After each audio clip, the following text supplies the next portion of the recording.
మీరు బాగుండాలని చెప్పి మీకు ఈ వ్యక్తి ఇతను నేను నా నోట్లోంచి ఉచ్చరించేంత స్థాయి కూడా లేదు ఈ సివిల్ సప్లైస్ మంత్రికి. ఇలాంటి మంత్రుల్ని, ఇలాంటి అభ్యర్థుల్ని, ఇలాంటి రాజకీయాల్లోంచి తన్ని తగలేసేయాలి, బయటికి గోస్తని నదిలో కలిపేయాలి ఇలాంటి వ్యక్తుల్ని.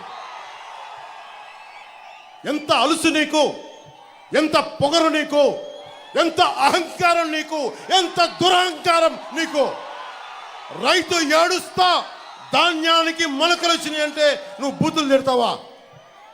నీ అహంకారాన్ని నేల కింద రాచే రోజులు వస్తున్నాయి, మర్చిపోకు. నేను ఓట్ల కోసం కానీ నేను ప్రజలు బాగుండాలని ఆకాంక్షించేవాడిని. 25 సంవత్సరాలు రోజుకి కోట్లు తీసుకోగలిగే సత్తా ఉన్నవాడిని. ఇవన్నీ పక్కన పెట్టి ఒక సమూహం కావాలి.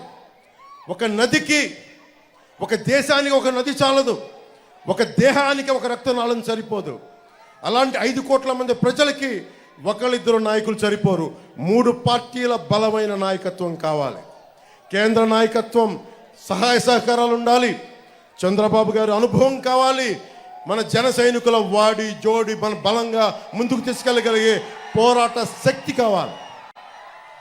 జనసేన రోడ్ల మీదకి వచ్చి పోరాటం చేస్తుంది. ఈ మంత్రికి చెప్తా ఉన్నాను, నా జన సైనికుల మీద పడిన ఒంటి మీద పడ్డ దెబ్బ మేము మర్చిపోలేదు, గుర్తుపెట్టుకో.